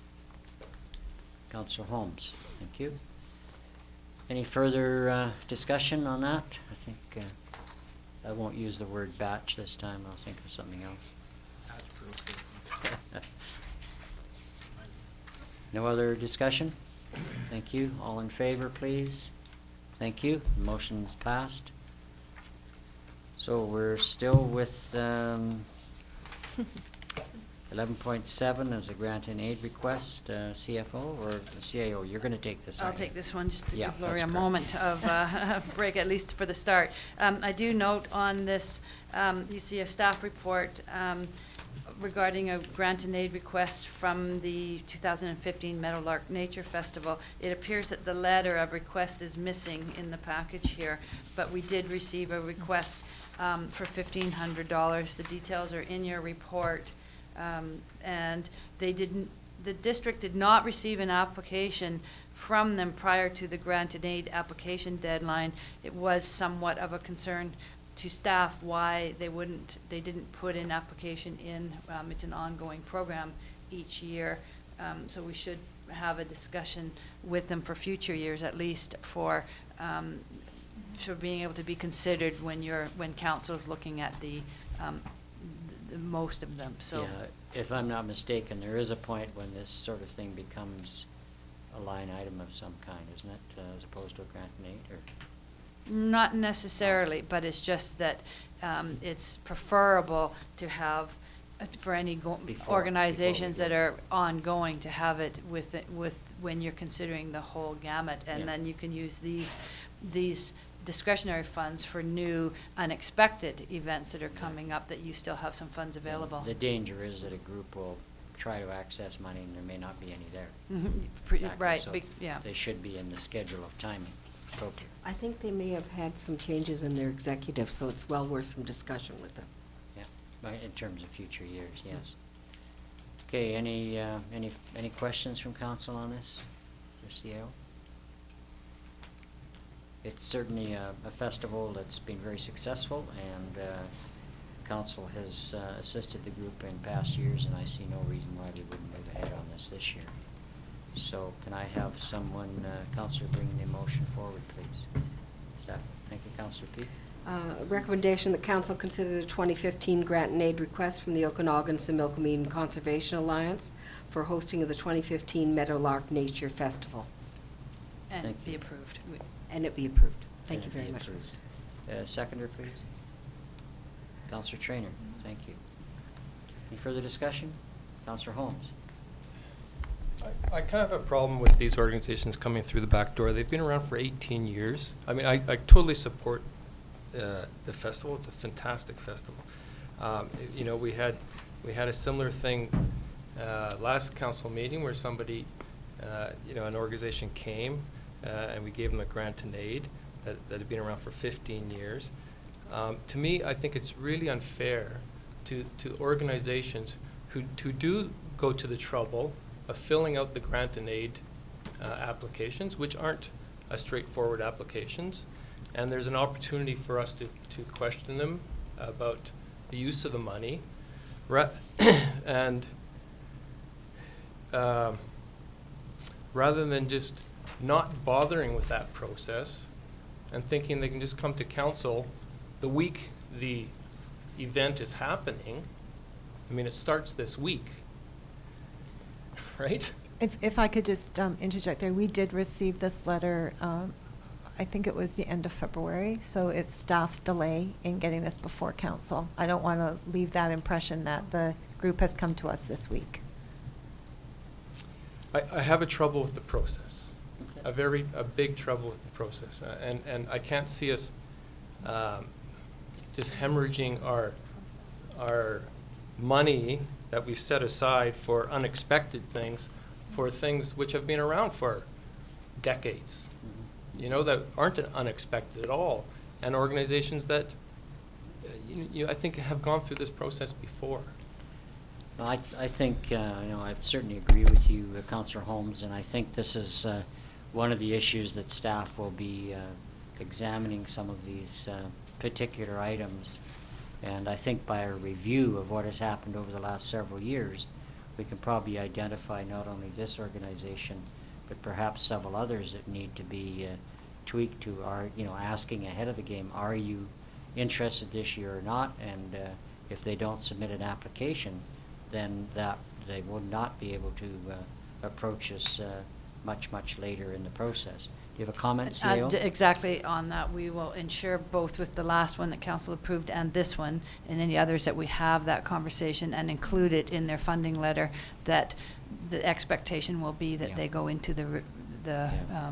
regular stream. Yeah, I have absolutely no problem with Councillor Holmes' comment. I agree entirely that that's the case, and we'll certainly be making every attempt to have the organizations tighten up their procedures so that they recognize when they have to submit these, and if they don't meet those submission dates, and they've already been told very specifically, then they will not be able to access after the fact unless there's some extenuating circumstances that they can bring forward, probably in writing to us.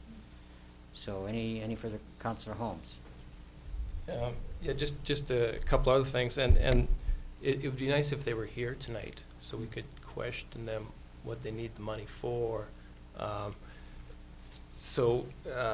the letter might have, we just don't have Yeah, the letter with us. I think we did get it in my email, but you know, they're only having 3 events in Summerland, so I'd like to question the benefit the community is getting. There's lots of questions I would have liked to ask the organization. You know, and I think if they're coming to ask for that kind of money, you know, we should be able to ask them those sort of questions. Having said that, I don't see. Yeah, I think we should be have some consistency if we are giving out these grant and aid monies. You know, the last group we gave 1,000 to, so maybe we should consider giving this group 1,000 to have some consistency there. Well, I don't necessarily agree with that last statement. I think it depends upon the circumstances and how they present. But at the same time, I do agree with you that we need to treat things even-handedly and make sure everybody's at the table at the appropriate time. Any further comments or not questions, discussion points? If not, then, oh, sorry, go ahead, Councillor Booth. Guys, we'll have to get those mics fixed. Yeah, that would be nice. I notice in the report to council, to date, OSCA has applied for a total of $24,000 in grants from local governments. They've received $5,000 for the city of Penticton, $1,000 from Fortis. And I'm just looking through the RDOS. I can't remember, perhaps you can remember, No. Mayor Waterman. Because their grant request to the RDOS was $2,500, and I would include that in local government, but it's not stated in here. Was there anything maybe that might have been overlooked in the letter that you received? Because I at least haven't seen that. It's not in the agenda package, like you said. I don't have the letter in front of me, so I would suggest that, we could research that further if you'd like to. We'll find the copy of the letter and provide it to council. But at the time that the letter was written to us, they didn't indicate that they had received They probably funding hadn't. from the RDOS. They probably hadn't at that point. Yeah. Any other? And I just want to be Go clear ahead. too, and I don't know if I misheard you, Mayor Waterman, or not, but the District of Summerland hasn't supported this organization in the last few years. Oh, really? This Okay. is the first time since okay. I've been here, that they're requesting I funds. stand corrected then. Yeah. Thank you. Because I was going to comment that, the South Okanagan, this is a major festival, and we are a participant in the South Okanagan. I think many residents of Summerland take advantage of many of the events throughout the region of South Okanagan. So, we've had a number of different events each year, and I don't know how many in past years, but at any rate, I have no problem with this at this point. Councillor Carlson. I think that what Councillor Holmes said about keeping a consistent number of $1,000 for such grant and aid requests isn't necessarily a bad idea, especially when you think about, Shakespeare Festival changes lives. We gave them $1,000. I don't know if the Meadowlark Festival changes lives, but it is important. And it does say we can suggest a different amount. And so I wonder if perhaps it would make more sense, and then we have an extra few $100s to give to someone else that may Are need you it as well. suggesting an amendment to the motion then? Yes. You are. Okay, so we'll have to do that. So the amendment will read, changing the amount. Can we have a corporate officer? Can you address that at all for us? Well, you could, that council provide in whatever amount you want, or that council provide grant and aid in the amount of whatever to the Okanagan Smoke 1,000. Consumer. Would you be 1,000 considering suggested. are you considering a friendly amendment? Yes, yes. It's somewhat. There's no number in it right now, but we would have to put a number in there. Mm-hmm. You would have to ask if the mover is all right Yeah, with. I realize that. Okay, who did move that anyway? I did. Oh, Jen. you did. Okay, you accepting that change or not? I would accept the amendment, and we Okay. can vote on the amendment. Okay, we have to vote on the amendment. All in favor? Correct? On the amendment. You're just Which voting Which is a on- reduction, which is a Okay, statement of it's a a a friendly amendment, so you're we- just reading- the motion changes. So we the can vote. resolution now stands that. A to- recommendation of $1,000 be Okay, Mhm. yeah, okay. allotted to. Okay, There, so, any discussion on it?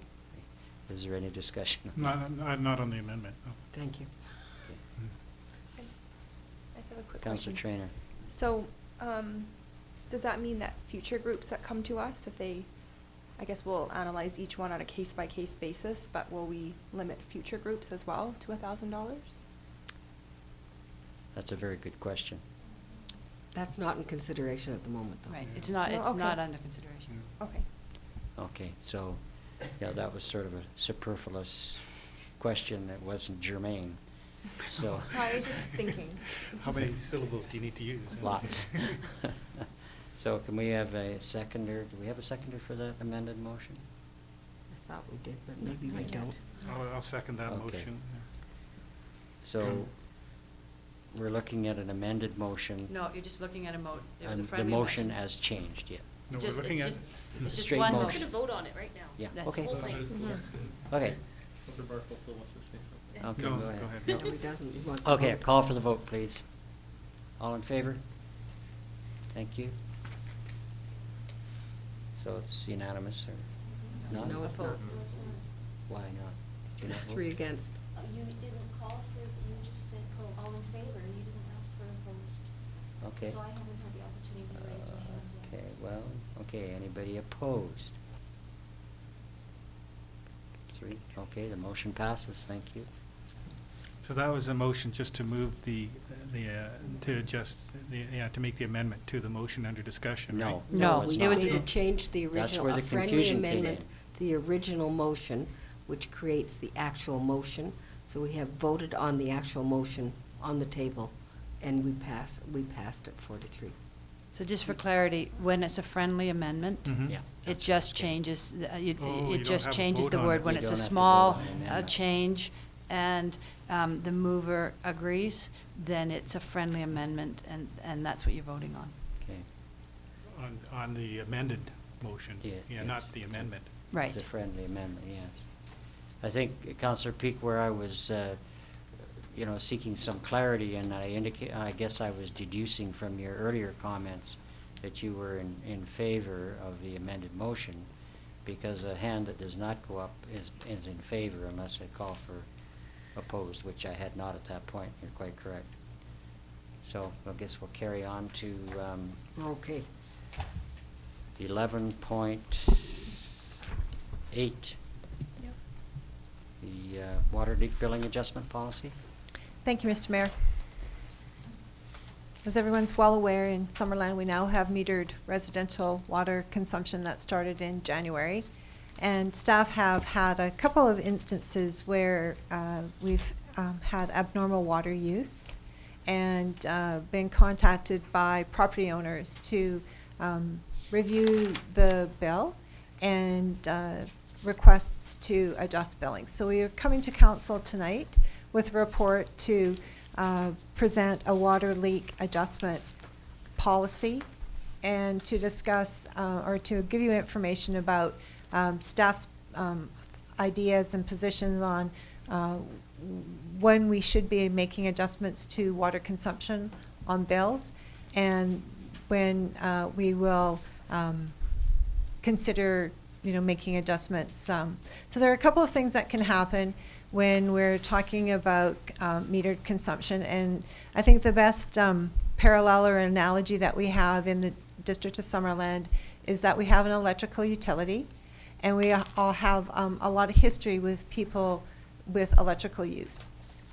And in that electrical utility, there is no practice of making adjustments for unintended consumption. So if you happen to leave your heat set higher than you intended and you consume more electricity because of that, you may come to the district and talk to the staff and wonder why your bill is so high. We will confirm that the meter is working correctly, and when there is no indication that we have a faulty meter, we don't make an adjustment to an electrical consumption bill.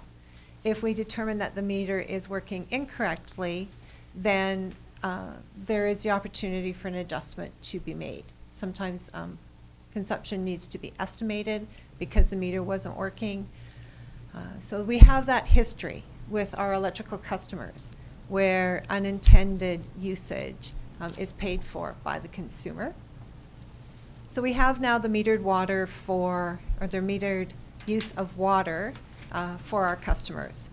And there are, of course, leaks that can happen when the customer isn't aware that there's been a leak in a pipe on their side of the meter.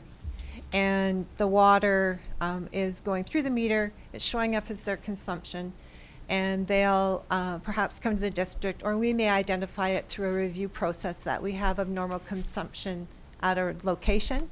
And when a leak is identified and repaired, then staff are suggesting that that is an instance when we would consider giving a reduction in the billing for that consumption. We would have to then estimate the consumption that had been used in a period based on historical or comparative use and reduce the billing because it's been identified that there was a problem with the pipes.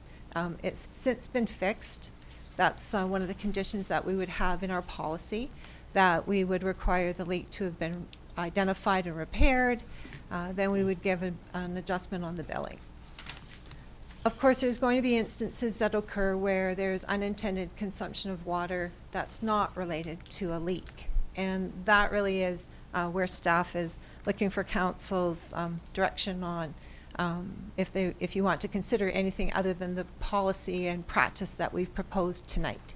So staff's position is that a leak is when we would consider making an adjustment to a water consumption bill, and that's the only time that we would consider reducing that bill.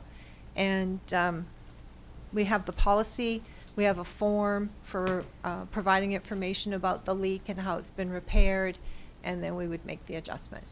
So staff's recommendation to council is that the policy be adopted tonight, and that will give staff our direction that we'll follow. Of course, there are some alternatives that council may want to consider. You may have other ideas, and you may want to refer it back to staff for us to prepare additional reporting and come back to you again. You may want to make those amendments tonight if you're clear on what direction you want to follow. Or we could, at the request of an account holder, allow a one-time adjustment for unintended water use not caused by a leak. And that would be to have the consumption remain, but not have it throw anyone into the higher charge. So where the water rate changes from the lowest consumption threshold and gets into the water that's 3 times the amount, we could say that all of the water consumed would be at the lower rate. So those are a couple of options that staff has thought of. Council, you may have your own ideas that you want to provide tonight. So any questions on this issue for the CFO, Councillor Holmes? Just wondering if you've looked at what other jurisdictions do. We did. We looked at quite a few different jurisdictions, and they all have, almost all of them have a leak policy that we used as the cornerstone for our policy. And most of them follow this practice of requiring a leak to be repaired and then adjustment, and not adjusting for other reasons. The difficulty with adjusting for other reasons is that we don't always have the information to be able to determine whether we're receiving true information. So it becomes a very difficult situation. Any other Councillor Carlson? I believe that this came up due to a leak in the pipe between the road and my parents' farm, domestic use. So I think I will leave this conversation if request is required. Councillor Carlson's just going to declare conflict for the next. Oh, okay, of course. They are working on fixing it. That's information to me. I did not know that. Okay, I'd be surprised if it's, They if may it's not of be the only consequence, people. but go ahead. Definitely the only ones. Councillor Boot. Wait. Go ahead. Thank you, Mr. Mayor. So an identification of leak, is the only way that is identified is with the bill being an abnormal amount? No, that's not the only way. I mean, you could have a flood, right, if you had a leak. Well, I suppose, yeah. Yeah. So the ones that most often, though, where people come to the district to say is that the ones that aren't apparent, that's not a flood, they don't see water, they don't know, especially I think as people turn their irrigation systems on, we may have more instances where the amount of water being used is a surprise to the property owner. And that may be an underground leak, for example? Exactly, yes. Right. Okay, thank you. Councillor Peak. Thank you very much, Mr. Mayor. I appreciate that we're consistent with other areas in the way we're going to apply this. I certainly realize that as owners of properties that we have to be responsible in the way we do things. So if I go away for the weekend and somehow I've left my hose running, that's really my responsibility, not the municipalities. Or if I decide to clean my hot tub, I know that I'm using more water than I might usually, and then to beggar off and try to get a reduction in what my costs are would seem inconsistent with being a responsible homeowner. So I have no difficulty with making this the adoption. Other comments? I was just going to say that, you know, as I read through this and with your explanation, it seems like a fair approach when you're having a metered situation, so thank you. But actually, I think it's an abundantly fair way of looking at things, so appreciate that. So, council, when we read the motion, please. Go ahead, Councillor Holmes, sorry. I move that policy number 200.8, water leak billing adjustment, be approved, adopted, and implemented. Seconder, please. Oh, just wait, just wait. Seconder, please. Thank you. Are we allowed to say anything? Not on this one, no. You were earlier on, And at the end of the. oh, you- At the end of the. at the end Yeah. you can, yes, okay. We're not too far away. Okay, take the vote on this, okay? All in favor? Seeing that there's no opposed, I'll carry on. Motion passes. Thank you. Maureen. Yes. Maureen? Oh, thanks, Tony. We're gonna have a seventh inning stretch here. Yes, we will. I think just before we, it's a good break point. Corporate officer, I think as we, just before we hit new business, we'll take a little bio break here and come Yeah. back in 3 to Sounds 5. good. Yeah. Thank you. Thank you. Thank you, Mr. Mayor. We have the cross section.